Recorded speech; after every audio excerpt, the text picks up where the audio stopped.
On episode 306 of the 40 Plus Fitness podcast, we meet with Rip and Jane Esselstyn and discuss their book, The Engine to Cookbook. You can find the full show notes for this episode at 40plusfitnesspodcast.com/306.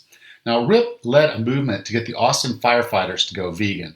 Obviously, being a firefighter is a tough and dangerous job, but he clearly demonstrates what it means to be a health-conscious person. Health IQ helps runners, cyclists, weightlifters, and vegetarians get lower rates on their life insurance. The 40 Plus Fitness podcast is sponsored by Health IQ.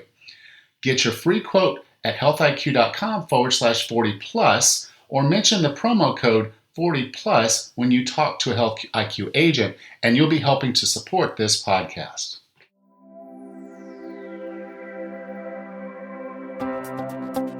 Have you decided you're ready to make a change? To reclaim your health and fitness? The 40 Plus Fitness Podcast is here for you. I'm your host, Alan Meisner. I'm an NSAM certified personal trainer with a specialization in corrective exercise and fitness nutrition. Let me be your coach as you find your way on your health and fitness journey. All right, let's go. As I'm recording this, my wife is fighting this terrible cold. Now, we thought it might be the flu, but she went into the clinic and found out it's not. You know, this seems to be a very, very bad flu season, and I'm doing what I can to help her stay healthy and keep myself from getting sick. But you know, the question that I get the most about being sick is, should I exercise when I'm sick? And I go into this more detail with my clients here at 40 Plus Fitness, but I did want to cover it a little bit here and let you know that I do have a very clear kind of rule set for this. And I think the first one would be if you have a fever, you're nauseous, or you have diarrhea or something like that, probably not best to strain your body. Your body's already doing quite a bit to recover from that. So fever, nausea, diarrhea, those types of things are enough. They should be keeping you away from the gym or keeping you away from your workouts. And then the other thing that I put out there is, even if it's just the sniffles, you need to be thinking about the other people around you. So if you go to a gym and that's where you typically like to go work out, I'm going to ask you, just don't go. Find something that you can do at home, an at-home workout program or something like that, because, you know, going to the gym, you're going to be exposing other people. You're going to be touching equipment that they're going to be touching, and, you know, you're just going to help spread this. So those are kind of my baked-in rules for how you do things when you are sick is, you know, of course, don't go fever, nausea, diarrhea, and don't go to the gym if you're sick. You know, work out from home, find something else you can do. And then if you do take a break to recover, just know that you can't go back right in the way you were before. You may have to take a little half step backwards just to kind of get your body back to moving and doing the things it was doing. Even a week away, I'd say don't just jump right back in with the same weights or same effort that you were doing before. Back it down just a little so you don't injure yourself. I'm making an announcement today. I'm pretty excited about this. If you're on our Facebook group, you've already heard about this probably. But I have a program that I usually sell for about $28. It's called the Surefire Results for Weight Loss. And the folks that have gone through it have seen tremendous results. I mean, on average, people are losing over 8 to 10 pounds. It's a really simple set of lifestyle changes that you make for those 28 days. I try to set a habit. And quite frankly, it works for everybody. Whenever I want to drop a little bit of weight, I literally, these are the simple little things that I do to help myself lose that weight. And you can too. And the announcement I'm making is that I'm actually just going to offer it for a limited time, absolutely free. And so if you go to 40plusfitnesspodcast.com/results, you can go check out the program there. Like I said, it's absolutely free. It won't cost you anything. It's a series of 28 days where I send you an email each day to keep you accountable, keep you working on things. And then you have a workbook and you go through the 28 days and work through that workbook, do what it says there, and you will lose the weight, I promise. Now, our guests today are a brother and sister team. He was responsible for helping to launch a healthy eating approach at his fire station, leading to the best-selling book, The Engine to Diet. With his sister helping with the recipes, they published the companion vegan cookbook, the Engine to Cookbook. With no further ado, here's Rip and Jane Esselstyn. So Jane, Rip, welcome to 40 Plus Fitness. Thank you. Yeah, thank you, Alan. I didn't mention this earlier. You may not even know him, but I used to live in Austin. I lived in Austin for about 3 years back in the early 2000s. So you were a firefighter back then there, right? I was. Okay. Yes, I was. Well, as Dan Herman was a friend of mine while I was living down there. I don't know if I know the Austin Fire Department's a big, big place. So to say, do you know? But yeah, Dan Herman was a friend of mine. So I have, and my brother's a firefighter. So I just have a tremendous respect for firefighters.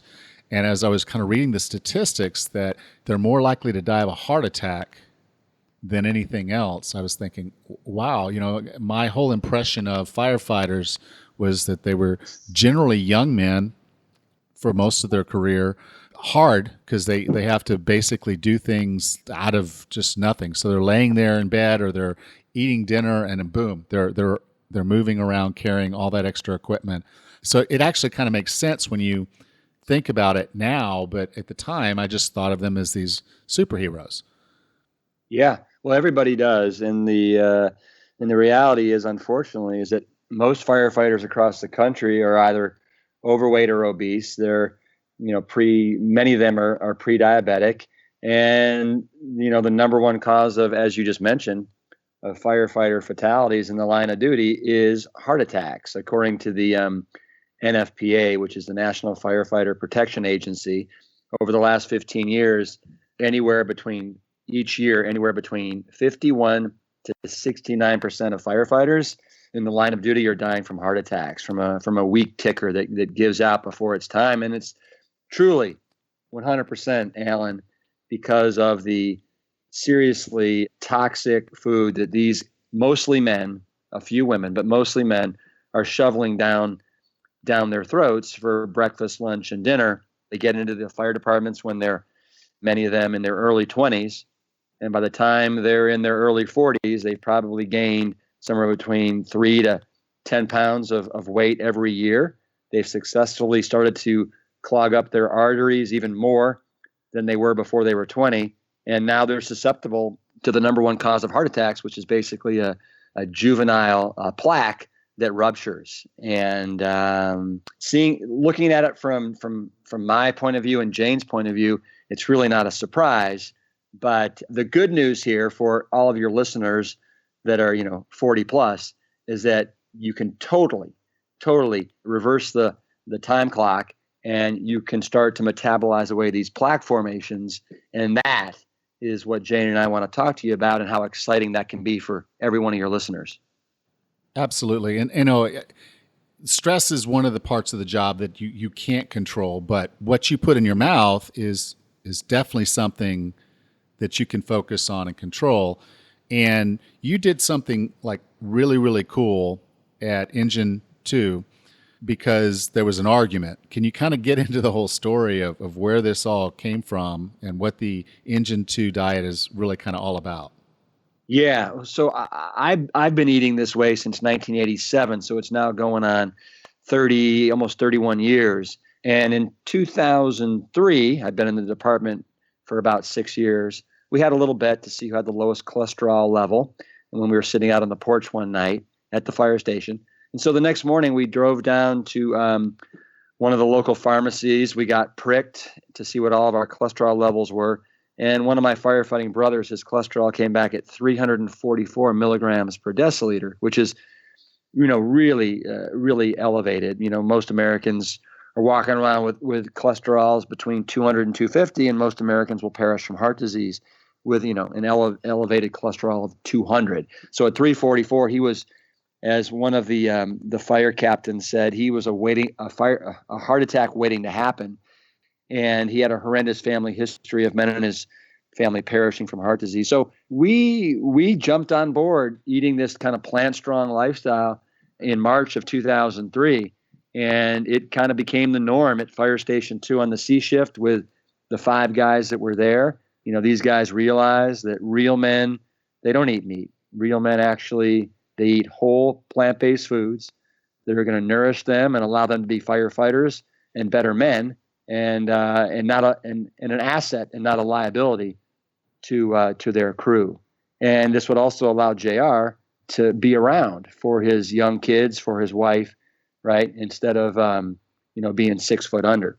So in a healthy nutshell, that's the story behind Engine 2. And we started this healthy eating revolution within the Austin Fire Department starting in we kicked it off in 2003, but it really didn't gain steam and start happening until I wrote the book, The Engine 2 Diet, in 2009. Okay. And Jane, you've been kind of in the back of this, helping him with these books as they've come along. Because there's this one, there was the original Engine 2 Diet, there was Plant Strong, and then now this cookbook. You've been along the ride too. Yes, no, I have. Actually, the books I was involved in, Rip's Engine 2 Diet book, was all him and the Firehouse story and their recipes. But then he invited me on board to do the recipes in Plant Strong. And the next book was actually the Engine 2 7-Day Rescue, which is a really exciting book.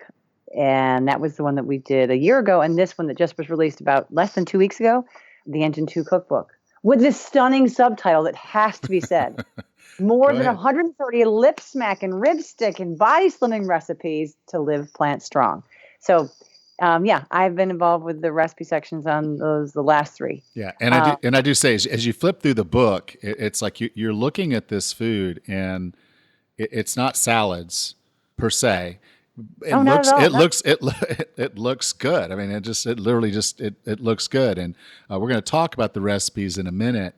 But yeah, it just, as I kind of went through the pictures, I was like, wow, that actually, the presentation of that and the way that looks, that's going to be good. And so I'm pretty excited about having this cookbook, because I'm going to really, really enjoy getting into it. So now, Rip, in the book, in this cookbook, you do, because I actually had both the cookbook and the original. I asked Nick to send me your agent to ask me to send me. I asked him to send me the Engine 2 book so I could actually read into that a little bit to understand some of the backstory of all of this. But in this book, you do actually talk about standing behind someone in Whole Foods who basically didn't want the healthy version of pizza because he felt that was a little bit unmanly. Can you kind of talk about that concept? Because I do think there's I'm looking for a word. I think it's stereotype for folks that are plant-based or vegan or vegetarian. And just help us understand what are we doing here, and why is this manly and not non-manly the way some people might interpret it? Well, that's a great question, and I think there's the stereotype is that if you're a real man, you eat meat, you eat muscle, right? And it's a strong food, it's a manly food. And it's got it's got protein, and it's got vitamins, and it's got minerals, and it is a substantial, amazing food. But we now know better. We know that meat, whether it's red meat, whether it's chicken, whether it's fish, whether it's eggs, that these are actually very weak, insidiously destructive foods that contain all the building blocks that promote chronic Western disease, whether it is, hardening of the arteries, it causes cardiovascular disease, whether it causes insulin resistance that leads to type 2 diabetes, whether it is fueling and propagating and initiating cancer cells and tumors that, obviously cause all these cancers that are running rampant in America, whether it is, you look at a piece of meat and you only have 2 macronutrients, whether it's chicken, fish, eggs, or a red meat. You've got protein and you've got fat, and you've got a weak destructive form of protein that promotes inflammation in our arteries, that draws calcium from our bones, that raises cholesterol levels, that bashes our organs. So it's just not an intelligent, smart form of protein. And then you've got fat, you've got varying amounts of trans fats, and you've also got, like, red meat. Your leanest piece of red meat is 40% saturated fat. Chicken's 30% saturated fat. Salmon is 20% saturated fat. So once you look at kind of the numbers, you look at the science, you realize that, oh my God, all these foods that I thought were manly, they're destructive, unmanly foods. And the strongest foods are the foods that we were raised as men thinking were weak foods. It's the fruits, it's the vegetables, it's the whole grains, it's the myriad of beans, and it's nuts and seeds. These are the true superheroes, the true manly foods that will allow you to perform at your best, to be the best husband, the best worker, the best athlete, the best in bed, right? With showing your sexual prowess. So I like to say real men eat plants. Jane, anything you want to add to that? Dead right on. No, it's just, we've been hearing this we've been talking about this stuff for so long, so many decades, and everything that Rip has shown with his research he's done with his firefighter pals, friends, as they call themselves, brothers in the firehouse. And what I've seen with my friends, I do research with the Cleveland Clinic, pediatric kids with high cholesterol. We've seen it all happen there. There's 20 of us now in the Esselstyn family with our parents. And then I've got 3 brothers, Rip being one of them. And then we all have kids, and they're all plant strong, and they're all lean, athletic, healthy looking, red in the cheek kiddos. And I know that's qualitative, but quantitative, it's a good, beautiful, bright green truth. Yeah. So like I said earlier, I really had always seen firefighters as superheroes. So, but they have to be athletic. They have to be strong. They have to have the capacity to carry the equipment. They're dealing with extreme situations. They're having to move a lot. So fatigue can be a problem. So how does someone basically fuel themselves plant-based, whole foods, and maintain the energy level that they need to be successful as a firefighter?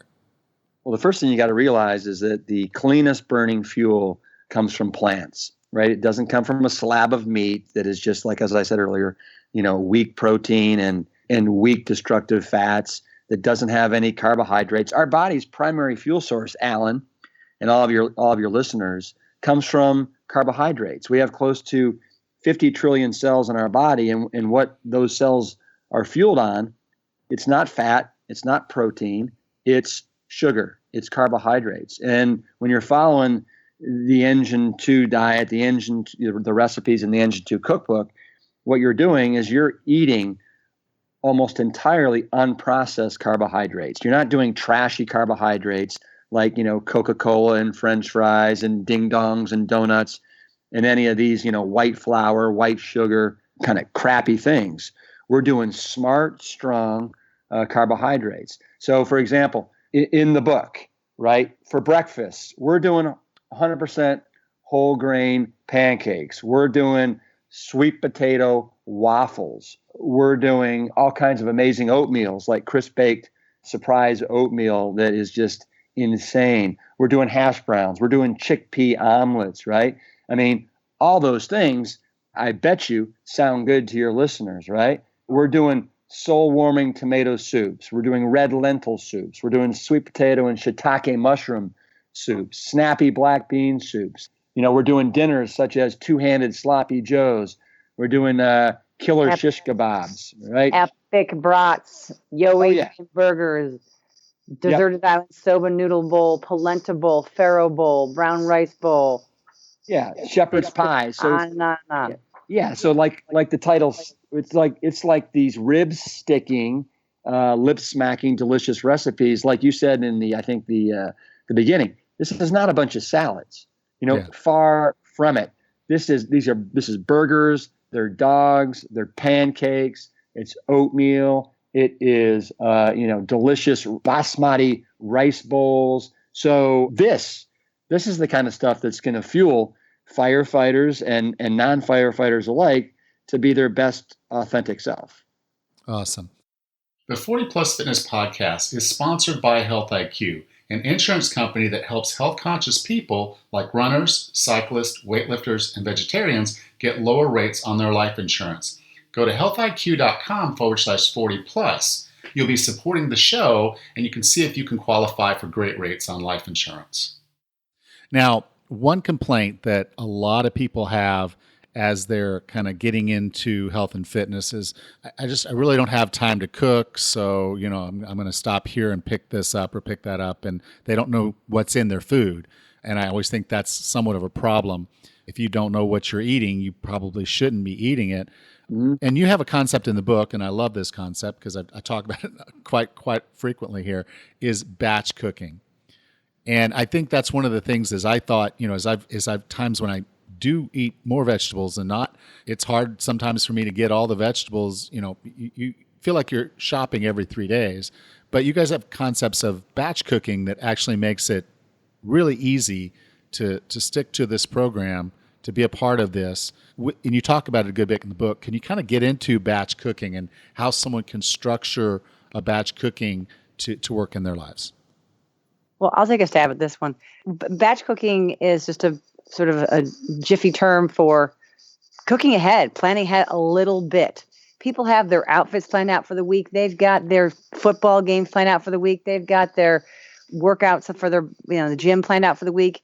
And to think that you don't need to plan out your meals it's just sort of can cancel out all that good progress that you've made. So just the littlest amount of planning can help a lot. And batch cooking simply means, you're going to go to the store, let's just say on the weekend or on someday during the week, and you're going to just get a sack of potatoes. We love Yukon Gold potatoes. Just get those potatoes, throw the whole sack of potatoes in the oven while you're watching Monday Night Football, Game of Thrones, whatever This Is Us, whatever you're into, whatever you watch. Downton Abbey, is that still around? No. That's been replaced by Poldark, for gosh sake. That was a joke. That was a joke. Yeah, the problem with Netflix is I'm going to burn the potatoes because no, that's you can't burn them. You can't burn them. But then I didn't finish that. So you get a sack of potatoes, you get a whole armload of sweet potatoes, and put those in the oven with the potatoes. So you've got, and I've got 5 in my household. So whatever you have in your household, you just throw in the number of potatoes you need for a couple days. I wouldn't say for the whole week necessarily, because you want to change it up with things besides potatoes, but you can have these potatoes for breakfast, for lunch, or for dinner. You can have them, chopped up in cubes and warmed up in the pan with some onion for a breakfast if you're home. If not, have it cold, cut up in cubes on your salad, so your salad's really hearty. Pour a can of beans on there. Also, cold beans, cold potatoes are totally fine at lunch. Dinner time is usually warmer. You come home, you've got cooked potatoes sitting in your fridge that you already made during football game or whatever, or binge watching on Netflix, and they're in the fridge cold. Put them in the microwave for just 2 minutes. Throw the can of beans under hot water, and get out some frozen spinach, or maybe you buy a bag of spinach and it's still good in your crisper drawer, or even canned corn, whole corn, frozen. Frozen stuff's great. There's no waste, and you don't have any prep. So just frozen stuff is fine. Canned stuff is fine, and cooking the complex carbohydrate ahead of time is preferred for batch cooking.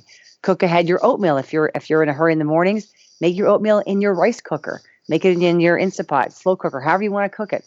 But or even put it in a pot and then put the pot in the fridge. Scoop it out and microwave it, and you're on your way. Same with brown rice.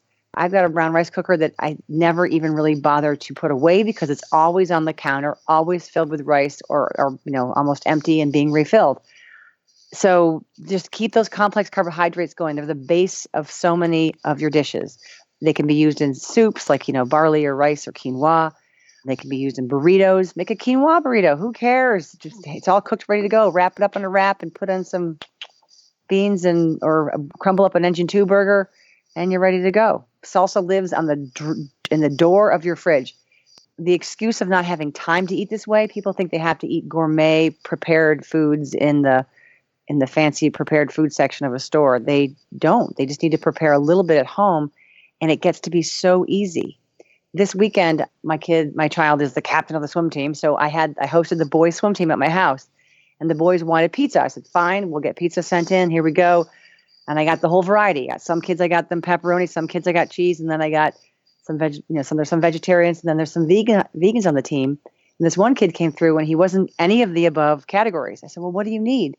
He said, well, if I eat wheat, I get a rash. So I don't like to eat wheat. And I was like, oh my gosh, you've come to the right household. I've got some in the fridge. I always have stuff wheeling. What do you need? I've got cooked quinoa. I've got cooked brown rice. I've got some beans that with mashed up with refried beans. I've got some black beans. What do you feel like? He's like, oh, can I have and he was like, it was in a restaurant. He was looking in the fridge like, oh, can I have some of this? And I'll have the brown rice with the refried beans mixed with black beans. And can I have some of the mango salsa and the corn salsa and a little bit of guac? And I was like, yeah. Everybody was so jealous of his bowl at the party. They're all eating this fake looking pizza. And he had this beautiful bowl full of colors and textures. And anyway, I was so proud of him. And I was so proud of our batch cooked fridge. Because you can batch cook. And Alan, let me Alan, let me add to that. So one of the things that Jane has done such a miraculous job with is the recipes in this book. I would say 80% of them have less than 10 ingredients in them. So they're really like simple, for the most part, quick recipes that aren't going to require a lot of prep and a lot of time. And then for people that during the week, they don't want to spend any time, I would really recommend that they get our book that we wrote last year, the 7-Day Rescue, where it's all about building these no recipe rescue bowls that take less than 10 minutes, and they're very customizable and you can personalize them. Okay. And and to the recipes, I mean, they like I said, the pictures are just amazing. I've already kind of earmarked, like dog-eared my book on the guacamole, the salsa, and because you got a mango salsa and a regular salsa and some pico de gallo. So I've got a Super Bowl party coming up, so those are already on the list. I'm compiling my shopping list so that I'll have all of those ingredients in my home, so I can make those up that day before the Super Bowl. So I'm really excited to get into some of these, and like I said, I already have some dog ears on my book here, so I know where to go. Well, Alan, you need to make the Yo Adrian burgers for your Super Bowl party, right? Okay. They're on page 214 of the book, and they are probably the best, most delicious whole food, plant strong burger you've ever tasted in your life. And there you go. And if you really want to go for it, you can make these. We have buffalo cauliflower wings. Oh, but they're in a different book. They're in a different book. I did with my mom. Sorry. Yeah. No, that's cool. But no, there are some really great recipes in here. I'm really excited about incorporating them because I do kind of agree with you that we can whether we would go all the way or not, but I think having more plants in your diet is definitely a positive. There's so much good nutrition in them, and it's just better for us if we're eating whole food. So I'm really excited to learn more about this and get more into these recipes because they actually do, like you said, Rip, there's not a ton of ingredients, so they're pretty simple. Yeah. You have a few staples around the house, and basically you can do 3 or 4 of these pretty easily. So I do like the fact that, and you guys give a good little setup at the beginning of this is how you kind of make your pantry plant strong. So, we can kind of have that all set up and ready to go with the basics and then, make it go from there. So Yeah. I think for people that are looking to, add a really neat cookbook with some really cool plant-based recipes to their life, this is a great one. For those of your listeners who are already plant-based, definitely add this to your arsenal. And, Jane and I could not be happier with how it turned out. The publisher that we went with for the book, they did a really gorgeous job with the setup and putting it all together. Yeah. So I want to thank both of you for being a part of 40 Plus Fitness. Rip, Jane, if someone wanted to learn more about you, learn more about the Engine 2 Cookbook, where would you like for me to send them? So let me go first and then Jane can tell you a little bit. So for anything Engine 2, go to Engine 2, that's the number 2, engine2.com. And you can go there to see all the books that we have, including this cookbook, events. If you want to join our free 7-day rescue challenge that we offer all throughout the year, click on Start here. But yes, engine2.com, everything Engine 2. And then, how about you, Janer? To follow up with me, again, all the same books that we've talked about with Rip's name and my name on them. But my website is janeesselstyn.com, myname.com. And what I do have coming up quite soon that I'd love to share with you is every March I host a seminar called Prevent and Reverse Heart Disease for Women. But this year I've also added on the Prevent and Reverse Heart Disease and Autoimmune Disease for Women. And it is just a one-day wonder. And my dad's a speaker, my mom's a presenter. Rip was invited, but he has a conflict with all his Engine 2 products he works with, but he would have been an honorary woman. All the rest are female presenters, female doctors, most of whom have had an autoimmune disease themselves and reversed it with a whole food plant-based diet. The event is it's a blast. It's just a lot of caring and sharing and dancing and great food all day long. And also, I wanted to let you know that my mom and I just started a YouTube channel because lots of people want more information about the details behind eating this way, even though it sounds so easy. No meat, no dairy, no added oil, minimal salt, minimal sweet. It's quite a bit more complex for some people.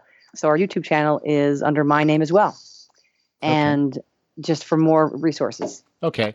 Well, this is episode 304. So you can go to 40plusfitnesspodcast.com/304, and I'll be sure to have all of those links there. So again, Rip, Jane, thank you so much for being a part of 40 Thank you, Plus Alan. Fitness. Thank you. Thanks so much, Alan.